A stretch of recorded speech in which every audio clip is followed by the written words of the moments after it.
What do you call an independent male voter in America? A conservative man who wants to have sex with a liberal. I'm Joshua Lisec. This is Daily Persuasion. I'm the New York Times best-selling author, co-author, ghostwriter of more than 90 books, and a professional hypnotist. It's through my unique filters that I teach you how to influence the VIPs of your life and career. I'd like to dial into this idea of conservative men who seem to have to hide themselves and their beliefs and their values from their women. And it's because the woman is one up in the relationship. She has the moral authority. What is liberal is good, what is conservative is bad. Oftentimes, the sort of alpha female with a beta male type of relationship dynamic where the woman wears the pants, the woman is the husband, and the man is the wife. Those sorts of relationships you see in this dynamic. And I ran the numbers, and there's about 12 million in the United States closet conservative men who have liberal wives. And I want to share with you a couple of quick tips. You could call them the liberal wife survival guide. The first thing is to ensure you have shared definitions. Shared definitions. So when your wife goes off, just absolutely goes off, Trump is a fascist, he's a threat to our democracy. Before you say, well, no, he's not, that's fake news and blah, blah, blah, blah, blah, blah, blah, blah, blah, blah, blah, blah, divorce and child support and blah, blah, blah. Okay, so before you get to that, share definitions. And by the way, this takes you from the me versus you, us versus them, conservative versus liberal frame to me and you against the problem. Because we are trying to solve the problem, which is, wait, what are we talking about? Are we talking about the same things?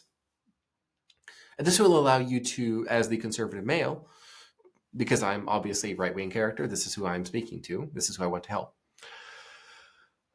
If you had shared definitions, you can simply interrogate that with reality itself. Because remember, the liberal mind tends to exist in a reality-free zone. And I don't say this out of harshness, I say this with great love. The liberal perspective is not predictive whatsoever. It's also not informed. If you ask a liberal about the censoring of Hunter Biden's laptop, they will either have no idea what it is you're talking about, even though they helped decide the 2020 election, or they will say, oh yeah, this is obviously Russian disinformation, 51, blah, blah, blah. And they'll just go off on that, not having any idea, of course, that the very same sources that lied about that later came out and said, yeah, but, just in case, we wanted to make sure we could save our democracy, save our democracy, save our democracy, save our democracy, protect our democracy, right? This is what they do every single time. So the first thing is to simply ask what it is that the liberal wife means. You simply say, "Oh, he's a fascist." And what do you mean by fascist? So instead of saying in what way is he a fascist, because that's simply asking her for evidence and ammunition to attack you further. Because then it's like you just invited her to imagine more of him being a fascist. Well, because he's just like Hitler. How is he just like Hitler? So you see that makes her think. The question presumes her frame is correct. So instead, focus on the words so that you have shared definitions. This is the first of the two tips. Share definitions. What is a fascist? Well, someone like Donald Trump. That's solipsistic, right? And liberals tend to be solipsistic, where the words are the definitions of those words. I think we can do better. I think we can do a lot better. And I think you can do better. So get shared definitions. And when it says something like, well, he's stealing our democracy. Well, obviously he's turning back all the norms. When you get an opportunity to, you can gently insert, well, the popular vote, Donald Trump won the popular vote. Not just the Electoral College, but 7 for 7 swing states. And if you look at the percentages of these, well, look at that. Almost 2/3 of Native Americans voted for Donald J. Trump. They are the most harmed group. They're the most marginalized group of all minority groups in the United States. and they had the highest percentage for Trump. Wow, isn't that interesting? Of all the groups that voted for Trump, look at that. The vast majority of Hispanic men, not just a slim majority, but a real majority of Hispanic men, Latino men, Latinx men, if you want to play that game, use their own language. Sort of like tribal affiliation helps bring down the "you're against my tribe, you're not in my tribe, I have to attack you." Sometimes using tribal language can help with that. They're to help lower that angst, that antagonism. Well, there's something that a lot of Native Americans, a lot of Black people. Look, he's won more votes than any Republican president ever has before. A lot of Hispanic men, they like and they see it. Well, and then like, well, obviously because they're super sexist. Hispanic men are sexist. Do you hear yourself? You can do that. What do you just do? You did a frame check. You checked it. You checked a frame. You are now the moral authority. Because what we want you to do, beta male conservative with the alpha liberal wife, we want you to have the moral authority frame. And that's okay to say, by the way. That's what you want to do. So by talking about the shared definitions, when there's solipsism, you can drill down deeper. What specifically is a fascist? Well, a fascist does this other thing. Okay. Well, that reminds me. This past week, Trump did this. Did you hear about that? Oh no, I didn't. Oh, that looks like the opposite of fascism, right? Because fascism is like they do this with businesses and war, and this is the exact opposite. So then it would look like he's, in my opinion, it looks to me like it's more like an anti-fascist. It looks like he was democratically elected. So we have Donald Trump. So it looks to me, and you could use sort of opinion speak.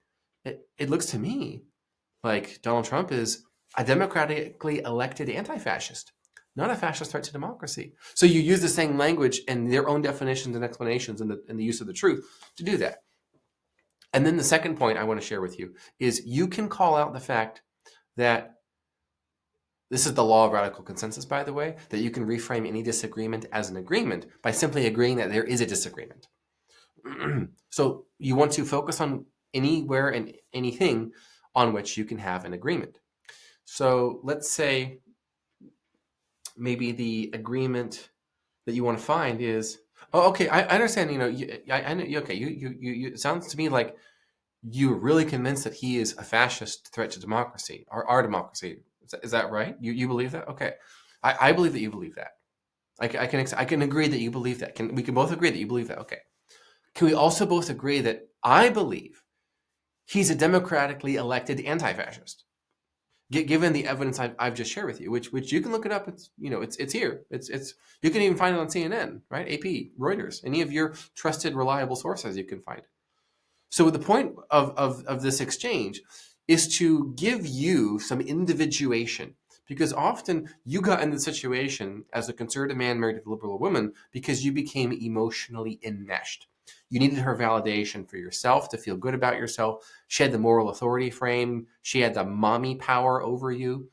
And so what you need is to separate yourself and frankly, be a peer.